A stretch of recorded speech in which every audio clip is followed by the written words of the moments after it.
Selamat pagi Bu Ina dan teman-teman semua. Kami dari kelompok Alkena akan mempresentasikan hasil riset yang telah kami lakukan dengan judul Pengaruh Perubahan Logo atau Rebranding Gojek terhadap Loyalitas Konsumen. Adapun anggota kami di sini yaitu Catherine Presilia, Bernadetta Melinda, Vini Alfionita, India Putri Pintanika, dan Stefanus Nolan Albert. Selanjutnya, dalam penelitian kali ini, kami menggunakan variabel X, yaitu perubahan logo, kemudian variabel penghubung citra merek, dan variabel Y adalah loyalitas konsumen. Selanjutnya, adapun teori yang kami gunakan yaitu tiga, teori rebranding, teori citra merek, dan teori loyalitas. Yang pertama adalah teori rebranding. Seperti yang kita ketahui, setiap perusahaan tentu memiliki tujuan ketika melakukan rebranding, baik itu perubahan logo ataupun nama. Menurut Muzelek dan Lamkin dalam Ancerwati dan Winata, mengatakan bahwa rebranding merupakan usaha dalam menciptakan sebuah nama baru, logo, desain, serta slogan untuk mengembangkan dan menempatkan posisi baru terhadap pemikiran stakeholder dan pesaing. Sehingga dapat disimpulkan di sini bahwa rebranding adalah suatu usaha yang dilakukan guna memperbaiki citra dari suatu brand atau perusahaan dapat dengan memperbaharui nama, tagline, desain, logo, dan masih banyak lainnya. Sehingga pembaruan ini memberikan suatu kebaruan di benak para konsumen, pesaing, atau masyarakat maupun investor. Teori selanjutnya yaitu teori citra merek.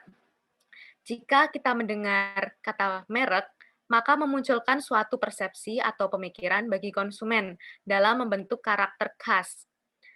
Menurut Keller dalam Anjarwati dan Winata, citra merupakan pemikiran atau pandangan dari konsumen terhadap suatu merek yang sama seperti ingatan pada konsumen. Sehingga citra merek adalah pemikiran yang dimiliki oleh konsumen terhadap perusahaan.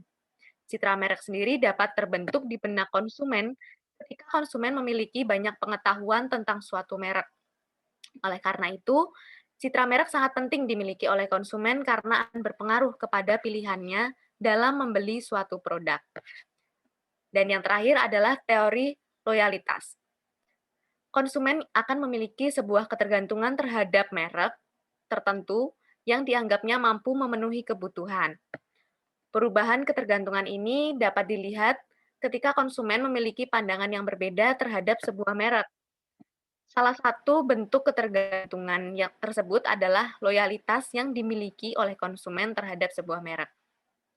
Menurut Griffin dan Anjarwati dalam Anjarwati dan Winata, menyebutkan bahwa loyalitas konsumen merupakan sikap yang ditampilkan oleh konsumen ketika melakukan pembelian atau pengkonsumsian secara berulang, serta memiliki kecenderungan sikap positif terhadap suatu perusahaan. Sehingga bisa dikatakan loyalitas pada konsumen bukan hanya terjadi ketika konsumen melakukan pembelian secara berulang.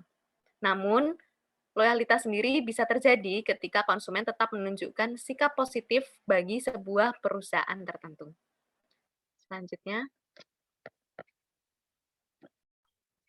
Selanjutnya adalah tabel operasional variabel X. Nah, di sini kelompok menggunakan skala Likert 5 level yang terdiri dari sangat setuju, setuju, kurang setuju, tidak setuju, dan sangat tidak setuju.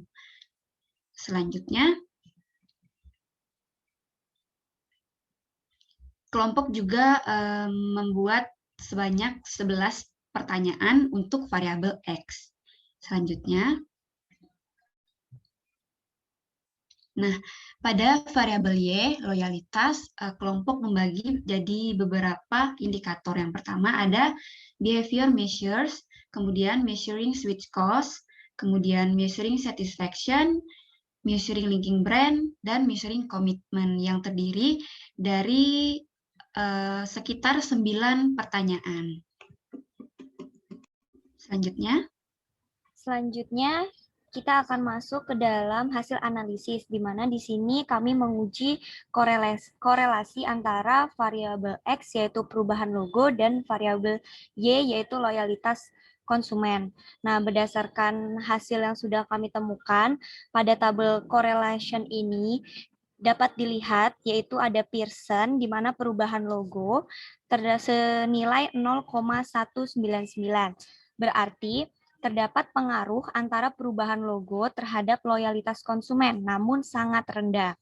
Nah, selanjutnya pada loyalitas konsumen dapat dilihat nilai Pearson-nya senilai 1, di mana loyalitas konsumen dapat dikatakan sempurna.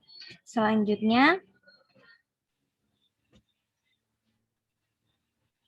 Oke, selanjutnya ada uji regresi. Jadi, fungsi uji regresi ini untuk mengukur dan mengetahui seberapa arah hubungan antara variabel independen X dengan variabel dependen Y untuk mengetahui apakah positif ataupun negatifnya.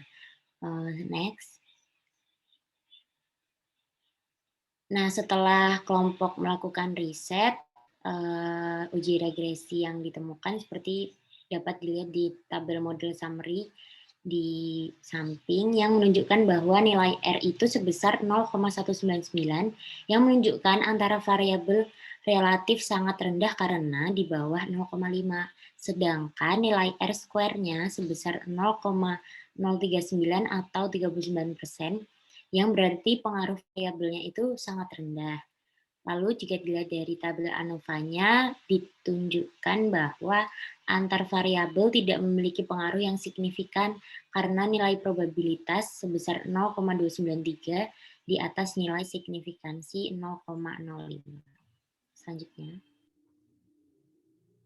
Selanjutnya tabel yang ketiga adalah tabel koefisien, di mana kita lihat ini nilai B-nya adalah 38584, dan sehingga kita masukkan persamaan regresinya adalah Y sama dengan konstanta plus BX plus E, di mana Y sama dengan 38584 ditambah 221X.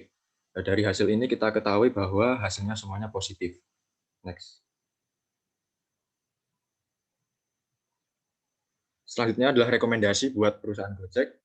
Berdasarkan hasil uji korelasi dan regresi terhadap data responden, kami dapat memberikan sebuah rekomendasi, di mana berdasarkan data dari uji korelasi, ada pengaruh dari perubahan logo terhadap loyalitas konsumen, namun sangat rendah, sebesar 0,199, dan dari hasil uji regresi, dikatakan ada pengaruh perubahan logo Gojek yang rendah terhadap loyalitas konsumen, dengan R square sebesar 0,39 atau 39%. Dari kedua data tersebut, hasil tersebut, maka kelompok bisa menyarankan agar pihak Gojek tetap memberikan suatu pelayanan serta edukasi kepada konsumen secara maksimal, sehingga hal ini membuat Gojek secara terus-menerus menjadi pilihan utama bagi konsumen dalam hal pelayanan transportasi online. Selain itu, kelompok juga menyarankan agar Gojek mencoba menghadirkan fitur-fitur baru serta promosi yang menarik bagi konsumen agar loyalitas konsumen tetap terjaga. Next. Demikian hasil diskusi dari kelompok Alkena. Terima kasih.